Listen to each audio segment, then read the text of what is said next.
Hi guys, this week I gave everyone that follows me on Facebook a chance to vote for what they wanted to see me paint, and I gave them a choice of either a zombie or a tiger, and most people voted to see the zombie, so that's what I'm going to do for you today. Now in future, if you do want to be able to vote for what I'm going to paint for you, then just head over to our Facebook page, and each week I'll give you a choice of 2 different options and you can let me know which one you'd rather see.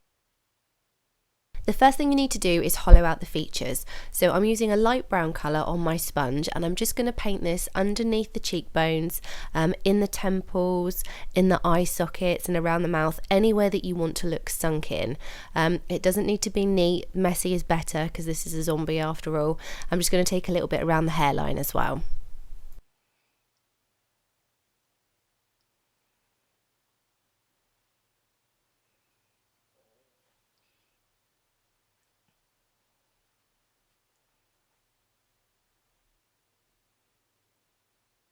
Using a black paint on a brush, I'm going to create the zombie's angry eyebrows.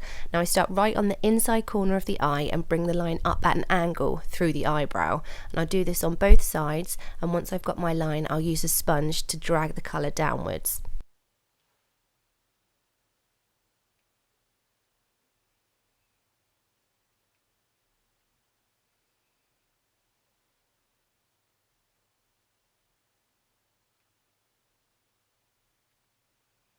To make it look like he's really frowning, I'm just going to flick a small line upwards onto the forehead, and that makes it appear like his eyebrows are pressed together.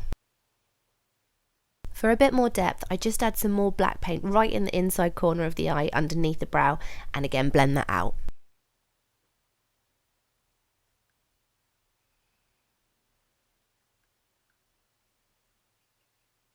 I also thickened up the black line on top just to create a higher arch.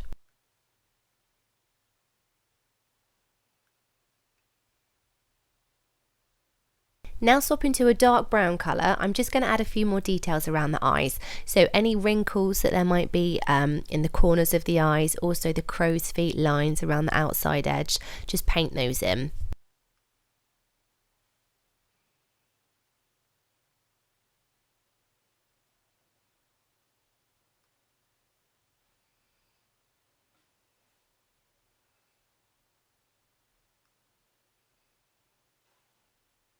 I wanted to add a little bit more definition to the sunken in areas of the face, so using my same dark brown, I'm just going to draw a line around the temples and blend it out with a sponge, and the same thing underneath the cheekbones.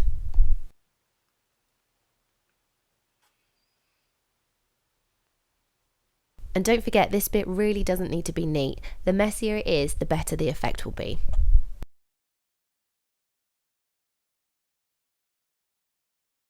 To create the background for the teeth, I'm just going to use some black and sponge it all the way over the lips, and then I'm going to paint on some bigger nostrils just to make it look really exaggerated.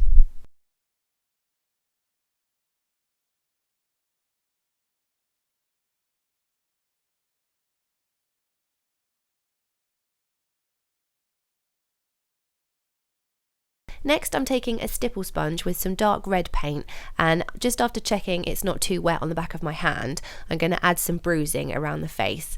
I'm going to do some on the forehead, a little bit around the eye, and also some around the mouth.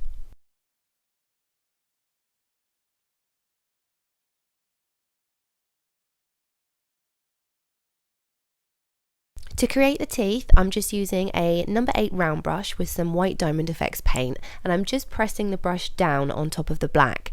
I'm also making sure that the teeth are bigger in the centre and then they get smaller towards the outside edges.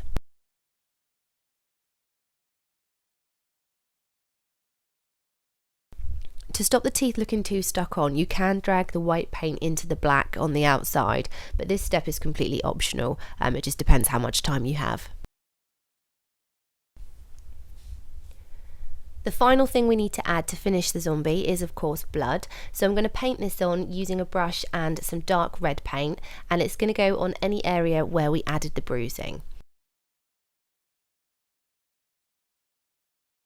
Ideally you want the blood to look like it's running down the face, so try to paint it on in drips. You can also add a few dots around the edges to look like splashes as well.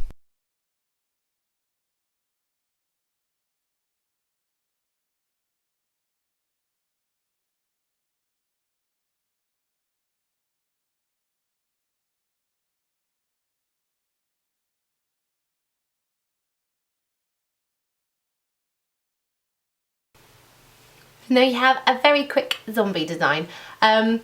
This zombie isn't my favourite one that we do. It is the quickest one, which is why I thought I'd show you. The only problem with it is the teeth.